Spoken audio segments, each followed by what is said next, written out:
नमस्कार दोस्तों, आप सभी का बहुत बहुत स्वागत है हमारे YouTube चैनल जड़ी बूटी ज्ञान आओ देखो वाल्मीकि समेत। दोस्तों, आज की इस वीडियो में मैं आप लोगों को ये जो बेशरम का पौधा दिखा रहा हूँ, इसके चौंका देने वाले औषधि प्रयोग आज आप लोग को बताने वाला हूँ, क्योंकि बहुत सारे लोग इसको जानते हैं और जहरीला पौधा, जहर वाले पौधा समझते हैं। तो मैं आप लोग को बता देना चाहता हूँ, यह जहरीला पौधा है, बिल्कुल जहरीला पौधा है, लेकिन जहरीला पौधा होते हुए भी यह अमृत के समान कार्य करता है।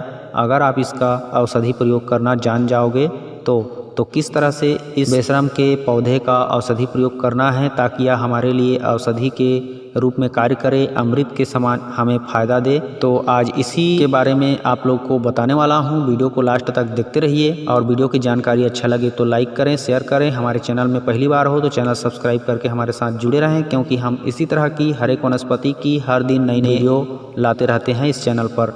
तो बेशरम का पौधा सभी लोग जानते ही होंगे, पानी के क्षेत्र में पाया जाता है और इसके डंठल को, टहनी को तोड़ करके अगर किसी गीली मिट्टी में भी गाड़ देते हो तो वहाँ भी यह जिंदा हो जाता है। इस तरह से इसका जीवन चक्र चलता रहता है, कहीं भी फेंक देने से उग जाता है। अब इसके औषधि प्रयोग किस भाग को कर सकते हो उसको मैं बता रहा हूँ। इसका औषधि प्रयोग आप इसके फूल को कर सकते हो, इसके पत्ते को कर सकते हो।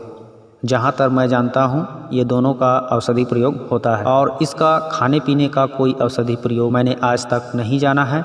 इसका सिर्फ बाहरी प्रयोग होता है जो कि बहुत ही असरदार होता है। अगर आप कभी इसका प्रयोग करने की ज़रूरत पड़े तो करके देख सकते हो। जो मेडिकल स्टोर से आप दवाई खरीद करके लाओगे और इसका जो दवाई मैं आप लोग को बताऊँगा उस दोनों को प्रयोग करके देखना, आपको इसका रिजल्ट बहुत ज़्यादा अच्छा देखने को मिलेगा। इसलिए मैं आज आप लोग को इस वीडियो के साथ ये जानकारी शेयर कर रहा हूँ। ध्यानपूर्वक सुनते रहिए, किस किस व्याधि में इसका किस तरह से प्रयोग करना है उसको मैं आपको बता रहा हूँ। तो जैसे बहुत सारे लोगों में ऐसी समस्या भी होती है जिस समस्या को वे लोग बता भी नहीं पाते हैं और छुपाने से भी उनका रोग बढ़ता रहता है, तो बहुत तकलीफ भरा हो जाता है और वे मन ही मन परेशान होते रहते हैं। जैसे प्राइवेट पार्ट या फिर जैसे स्त्रियों का गुप्तांग में इन्फेक्शन पड़ जाना, वहाँ पे खुजली होना, जलन होना, दर्द होना, वहाँ से किसी भी प्रकार का बदबू आना, तो इस तरह के जो महिलाओं के गुप्तांग में हो जाता है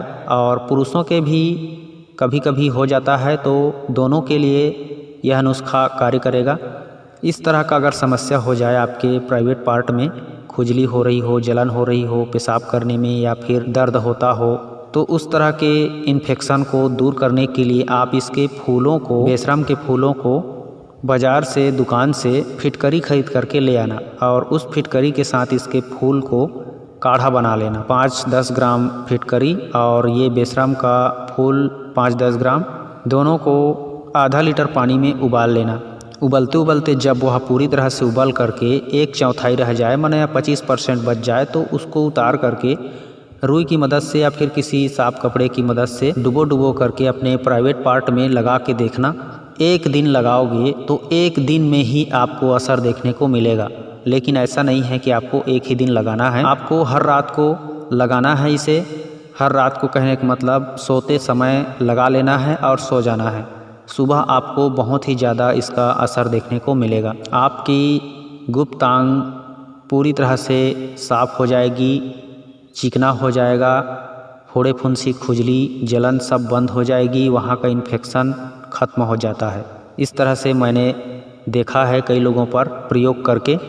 अब इसका पत्तों का मैं और ज़बरदस्त प्रयोग आप लोग को बता रहा हूँ। जैसे कई लोगों के हाथ में सोराइसिस हो जाता है, हाथ छिलका निकलता रहता है हाथ का, और उनके चमड़ी का दमड़ी उखड़ने लगता है, चमड़ी में किसी भी प्रकार की कोई चिकनाहट नहीं रहती है, जहाँ देखो फटने लगता है हाथ में, पैर में। तो इस तरह की समस्या में आप इसके पत्तों को और फूलों को, दोनों को एक साथ बराबर मिला करके उसे अच्छे से कूट पीस करके बारीक पेस्ट कर लेना। बारीक पेस्ट करने के बाद उसे आप सरसों के तेल में डाल के अच्छे से पकाना, और जब पूरी तरह से वह पक जाए, उसमें जल जाए, गल जाए, तो उसको उतार के छान लेना। और छानने के बाद आप उसमें एक मोमबत्ती ले आना खरीद करके, और उस मोमबत्ती को जला करके उसमें टपका देना।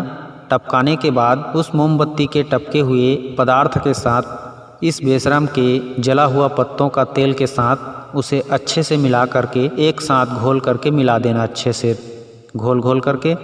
और उसका जब थोड़ी गाढ़ा पेस्ट बन जाए तो उस पेस्ट को आप अपने जहाँ भी हाथ में पैर में फटने की समस्या है, चाहे एड़ी की फटने की समस्या हो, चाहे हाथ की फटने की समस्या हो, चाहे हाथ का छिलका निकल रहा हो, सोराइसिस हो, एक्जिमा हो, दांत खाज खुजली हो, किसी भी तरह की समस्या हो, उस समस्या में आप इसका प्रयोग कीजिए। आपको बहुत ही ज़्यादा दमदार इसका असर देखने को मिलेगा। हाथ का या फिर एड़ी का फटना 1-2 दिन में बंद हो जाएगा और जो फटा रहेगा वह भरना शुरू हो जाएगा और बहुत ही अच्छा रिजल्ट देखने को मिलेगा। जो पुराना छिलका रहेगा वह साफ हो जाएगा, नया छिलका आपको उभरता हुआ दिखाई देगा। तो इस तरह से कार्य करता है, असर दिखाता है यह बेशरम का फूल और पत्ते का सरसों तेल में बनाया हुआ मोमबत्ती के साथ मिलाया हुआ दवा। अब मैं आप लोग को इसका तत्कालिक प्रयोग बता रहा हूँ। जैसे आपको कभी भी हाथ पैर में इधर उधर कार्य करते समय या फिर खेलते कूदते समय अचानक चोट मोच लग जाता है तो सूजन आ जाता है, तो उस सूजन को मिटाने के लिए इसके पत्ते को तुरंत पीस करके वहाँ पे लेप कीजिए। आपका सूजन 5 मिनट में गायब हो जाएगा, दर्द खत्म हो जाएगा। अगर दांत खाज खुजली में भी आप तुरंत प्रयोग करना चाहते हो तो इसके पत्ते को भी सेंधा नमक के साथ पीस करके दांत खुजली में लगाया करो। इससे भी दांत का खुजली बंद हो जाता है और बढ़ना बंद हो जाता है। दूसरे तीसरे दिन में पूरी तरह से सफाया हो जाता है। मतलब आपको मैं शॉर्टकट में बताऊं तो इसके बेशरम के फूल और पत्ते चर्म रोग के लिए रामबाण दवा है। लेकिन जो मैं बताया मोमबत्ती और सरसों के तेल के साथ बनाएंगे तो उसका प्रयोग बहुत ज़्यादा होता है और उसी का बहुत ज़्यादा असर होता है। और पत्तों को पीस कर लगाने से उतना असर नहीं हो पाता है, लेकिन होता ज़रूर है, ये बात भी है। तो यह चर्म रोग के लिए बेशरम का पत्ता जो है बहुत ही अचूक है और सूजन को मिटाने के लिए भी रामबाण दवा है। गुप्तांग के इन्फेक्शन को ख़त्म करता है। तो यह बेशरम की जानकारी आप लोगों को कैसी लगी कमेंट करके ज़रूर बताएं। मैं मिलता हूं किसी और अच्छी औषधि वीडियो में, तब तक के लिए खुश रहें। नमस्कार, जय हिंद, जय छत्तीसगढ़।